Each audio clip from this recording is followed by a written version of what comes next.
శ్రీవాయులింగమై సంచరించరా అడుగున తలమున నిలిచి చలనమే కలిగించరా భస్మం చేసే అసురునే అగ్నిలింగమై ప్రవికారై ముంచై జలలింగమై ఘోరా వరమై వసమై ప్రబలమౌ భూలింగమై బలమిడరా జగమే నడిపే పంచభూత లింగేశ్వరగ భయం నిరదిగిరా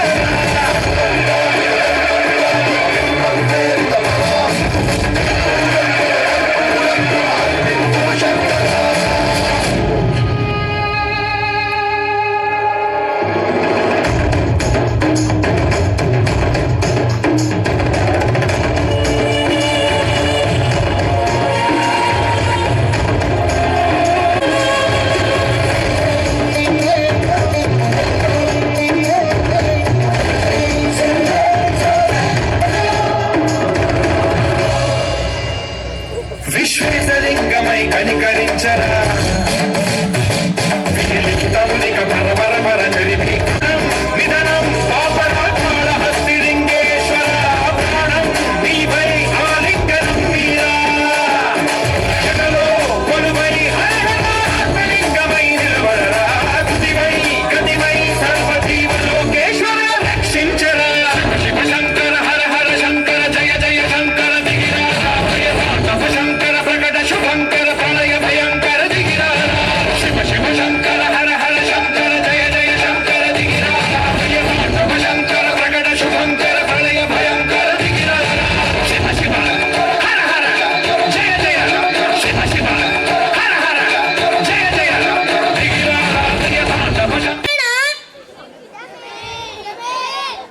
మేము స్వామి గురించి తెలియజేస్తున్నాం. మీకు తెలుసా? స్వామి వివేకానంద చిన్ననాటి పేరు నరేంద్ర. నరేంద్ర చిన్ననాటి నుండి చాలా హుషారుగా ఉండేవాడు, అల్లరి పిల్లవాడు. పేదవాళ్ళని చూస్తే చాలా జాలి కలిగేది. ఎలా అంటే రోజు అతని ఇంటికి పేదవాళ్ళు వస్తే ఏది కనిపిస్తే అది దానంగా ఇచ్చేవాడు. అలా చేస్తున్నాడని వాళ్ళ అమ్మ అతన్ని ఇంట్లోంచి గొల్లం వేసింది. అప్పుడే వారి ఇంటికి ఒక భిక్షకుడు చలికి వణుకుతూ వచ్చాడు. అప్పుడు వారి నుంచి వారికి స్వెటర్ విసిరి వేస్తే తెలుసుకుందాం మనమంతా. మన స్వాతంత్రం వచ్చింది కాబట్టి అలాంటి వాళ్ళలో తెలుగు వాళ్లకు తుపాకీ గుండుకు తన ప్రాణాలను అర్పించి దేశం కోసం ప్రాణాలు తీసుకున్న వ్యక్తి ఒక అమర వీరుడు. అలాంటి వీరుడిని మనం వేదిక కావస్తున్నాం. అదరే మన వంగి వంగి జలం కొట్టినప్పుడు ఎక్కడుంది బ్రిటిష్ సామ్రాజ్యం? నెత్తిన గుడ్డ మూటలు ఎత్తుకొని వర్తకం పేరున ఊరూరా తిరిగినప్పుడు ఎక్కడుంది బ్రిటిష్ సామ్రాజ్యం? మీ దేశాలు కళ్ళు తెరవక ముందే నా దేశం నాగర్ కథ నడిచింది. మీకు బట్టలు కట్టుకోవడం చేతగానప్పుడు రోజుల్లో ఇక్కడ గణిత శాస్త్రం పుట్టింది. మీకు భాష లేని కాలంలో ఇక్కడ గణిత శాస్త్రం పుట్టింది. సమస్య శాస్త్రాలకు పుట్టిన ఈ వేదభూమికి నీవు నాగర్ కథ నేర్పావా? ఆత్మవంచన దర్బార్ ఆత్మవంచన. మా భారతీయులు ఎవరు ఎన్నడూ ఇతరులను జయించాలని రాజ్యాలను స్థాపించాలని కోరలేదు. ఎప్పుడు ఇతరులై రత్నగర్భపై ఆశపడ్డారు. దుర్జన దండయాత్రలతో రక్తసిక్తమైన నా దేశంలో రాజ్యాలు స్థాపించారు, రాళ్లలో కలిసిపోయారు. ఒకసారి తరగతిలో ఉపాధ్యాయుడు భూగోళ శాస్త్ర పాఠం చెబుతున్నాడు. దీనిలో ఒక దేశపటం వేలాడదీసి దీనిలో ఒక నగరాన్ని గుర్తించమన్నాడు.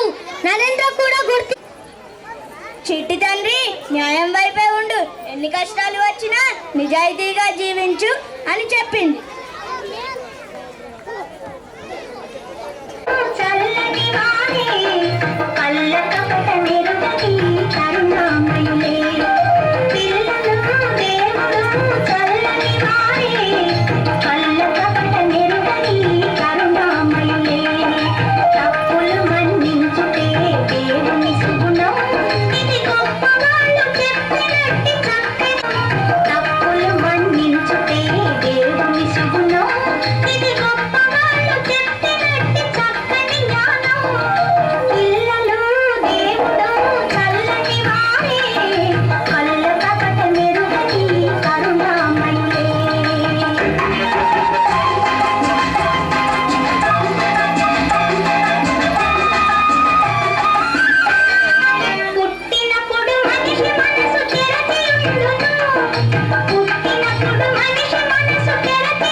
హలో, ఈనాటికి కూడా ఈ పాట ఇంత బ్రహ్మాండంగా ఉందంటే పిల్లలు అసలు చేస్తూ ఉంటే వీళ్ళు పిల్లల పిడుగుల ఇప్పటి పాటలు ఉన్నాయి, ఎట్లున్నాయి తెలుసు కదా, ఎట్లుంటాయి మనం చెప్పాల్సిన అవసరం లేదు. జగదేక లగ్న సుందరిలో చిరంజీవి శ్రీదేవి పాట ఉన్నది, అబ్బని తీయని దెబ్బ ఎంత కమ్మ, దెబ్బ కొట్టే కమ్మగా ఉంటుంది అమ్మ. ఉంటుందా చెప్పు? ఈ పాట ఎంత మధురంగా ఉన్నది, ఎంత బ్రహ్మాండంగా ఉన్నది. థ్యాంక్ యూ అమ్మా. అలా చెప్పాలి ఉంటున్నామ్మా పిల్లలకు. Super super. చిరంజీవ very good. God bless you అమ్మా. వెళ్ళండి. భారతీయుడని నన్నంటారు. నేనేం చెప్తానో చూడు, నేనేం చేస్తానో చూడు. నా దేశం సర్వం దోచారు, భేదభావం నింపారు, సత్యం ధర్మం మర్చారు, దేశాన్నే చిల్చేశారు. నాకు వీర్ శివాజీ జ్ఞాపకమే లేదు, మహారాణను మరిచేపోయాను. శివశక్తి యొక్క జ్ఞానమే లేదు, పరమ విధాత యాదే లేదు. నేను భారతదేశ వంశీయుణ్ణి, భారతీయుడని నన్నంటారు. నేనేం చెప్తానో చూడు, నేనేం చేస్తానో చూడు. కృష్ణుణ్ణి పూజిస్తారు, పూలు పళ్ళు అర్పిస్తారు. రాసలీలల కృష్ణుడంటూ మీరే హేళన చేస్తారు. రామనామం అంటే సిగ్గొస్తుంది, హాయ్ హలో మజా వస్తుంది. నుదుట తిలకం నచ్చదు, ఇదంతా ఫూల్ అనిపిస్తోంది. సీతాపహరణం చేశాడని రావణ దహనం చేస్తారు. నిర్భయ ఘటనలు జరిగితే మౌనంగానే కూర్చుంటారు. నేను భారతదేశ వంశీయుణ్ణి, భారతీయుడని నన్నంటారు. దేశం నాదని, ధర్మం నాదని ఉపన్యాసాలు చెప్తారు. ఇంటి నుండి కాలమంతా గడిపేస్తారు. నిజంగా మీరెవరనేది నేను చెప్తాను. సరస్వతి వీర పుత్రులు మీరు, శ్రీకృష్ణునిలా కాగలరు. శివుని త్రిశూలము మీరు, ఢమరు మీరు, నంది మీరు, లక్ష్మి యొక్క పువ్వులు మీరు, సంతు పురుషుల వైరాగులు మీరు, గీతామాత పుత్రులు మీరు, అర్జునుని కంటే అధికులు మీరు, అభిమన్యుని లాంటి వీరులు మీరు, శివాజీ లాంటి శూరులు మీరు, బద్రీకే దార్ మీరు, దుర్గామాత ఖడ్గం మీరు, హిమాలయం పైనున్న నలంద విశ్వవిద్యాలయం మీరు, అగ్ని మీరు, సాగర్ మీరు, 4 వేదాల జ్ఞానం మీరు, ఉపనిషత్తుల సారం మీరు. ఎక్కడో పుట్టి ఎక్కడో పెరిగి ఇక్కడే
నాకు ఇలా ఎగ్జామ్లో 100 మార్కులు వచ్చాయి. శభాష్. అది కలపడం అంతే. నాకు అర్థమైందమ్మా. సరేనా పడుకో. అది ఒకసారి అది కలపడం. నాకు అర్థమైంది నాన్న. నిద్ర వస్తుంది నాన్న.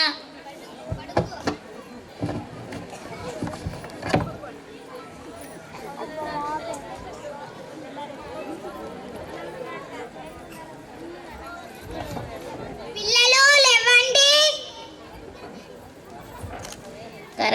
చేసి స్నానం చేసి రండి.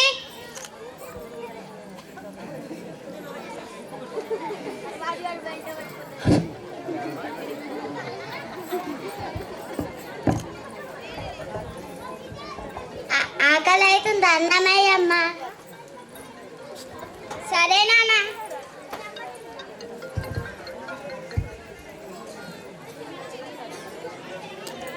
యజ్ఞ సిస్టర్ శాంతి శాంతి. ఒక్క ముక్క చాలమ్మా.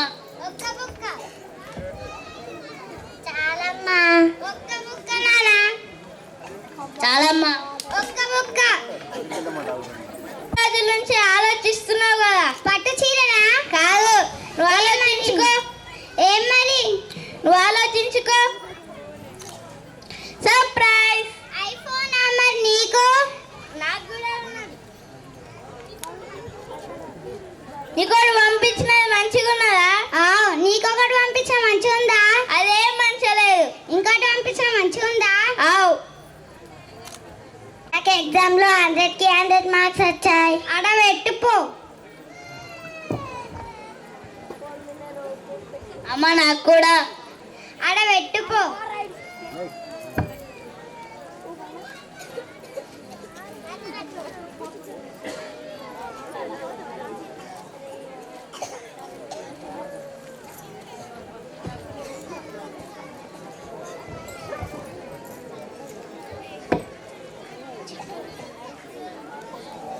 అమ్మా నాకు ఇది అర్థమవుతుందే అమ్మా. అది ఇసబెట్టి వేరే చదువుకో. అమ్మకి అర్థమవుతలేదు అమ్మా. అది ఇసబెట్టి వేరే చదువుకో.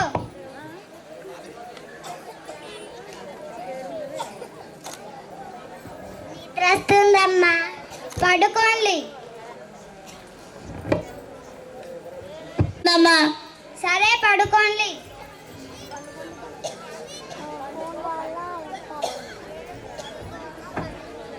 ఏం ఫోన్ తెచ్చిండేమో. ఈ ఫోన్ లో ఛార్జింగ్. అన్నం పెట్టమ్మా. అది ఉంది, పెట్టుకోండి.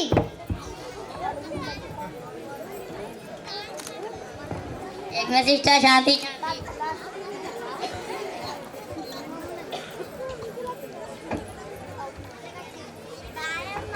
బాయ్.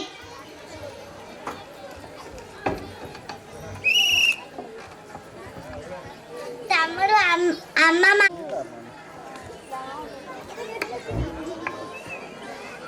ఇంతకు ముందు ఏ డౌట్ వచ్చినా చెప్పేది. అవునక్క. ఇప్పుడు మారిపోయింది అమ్మ. అవునక్క. మనకు అన్నం చాలన్నా తినిపించేది. అవును తమ్ముడు. 40 మార్క్స్ నీకు.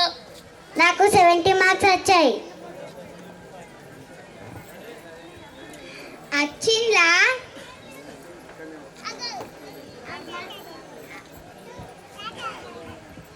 అమ్మ సిగ్నేచర్ పెట్టు. 100కి 70 మార్క్సా? మరి నీకు 100కి 40 మార్క్సా? ఎందుకు తక్కువ వచ్చినాయి మీ ఇద్దరికి? మొత్తం మీ ఫోన్ వల్లే అమ్మా, మొత్తం మీ ఫోన్ వల్లే. ఇంతకు ముందు ఏదడిగినా ఎక్స్ప్లెయిన్ చేసేదానివి. ఇప్పుడు మారిపోయావమ్మా. ఇంతకు ముందు మాకు గోరుముద్దలు తినిపించేదానివి, ఇది లేకముందు. ఇంతకు ముందు ఏ డౌట్ అడిగినా చెప్పేదానివి. మాకు అర్థం కాకపోతే చెప్పేదానివి. మొత్తం మీ ఫోన్ వల్లే అమ్మా, మొత్తం మీ ఫోన్ వల్లే. మొత్తం మీ ఫోన్ వల్లే అమ్మా, మొత్తం మీ ఫోన్ వల్లే. కళ్ళు తెరిపించారు. ఈ రోజు నుంచి వాడేస్తా.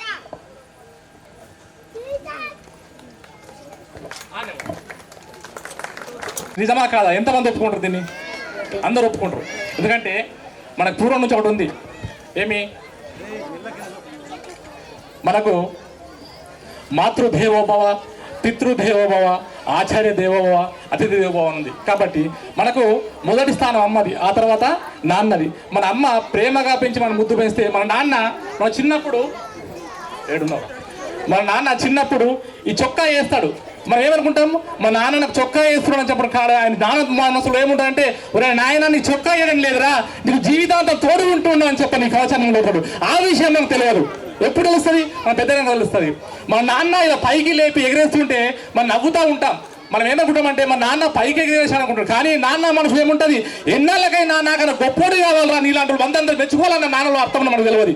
అది నాన్న యొక్క గొప్పతనం, అది ఒక అమ్మ యొక్క గొప్పతనం. ఆ తర్వాత గురువు గారు జన్మనిచ్చిన అమ్మ నాన్న తర్వాత మనకు విద్యాభ్యాసాన్ని వేసి ఒక శిల్పము ఏ విధంగా చెక్కుతారో, ఒక బండను చెక్కితే గుళ్ళో పెట్టి మనం ఏ విధంగా పూజిస్తున్నాం, అట్లనే మనను కూడా ఎన్నో ఉరిదెబ్బలతోటి, ఎన్నో మాటలతోటి, ఎన్నో చేతులతోటి చెప్పిన వాడే ఆ గురువు. అందుకని మన అమ్మ నాన్నలకు, మన గురువు వాళ్ళకు నమస్కారం చెప్తూ ఈ చిరంజీవుల ఆశీర్వాదం కోరుతూ హరి ఓం జై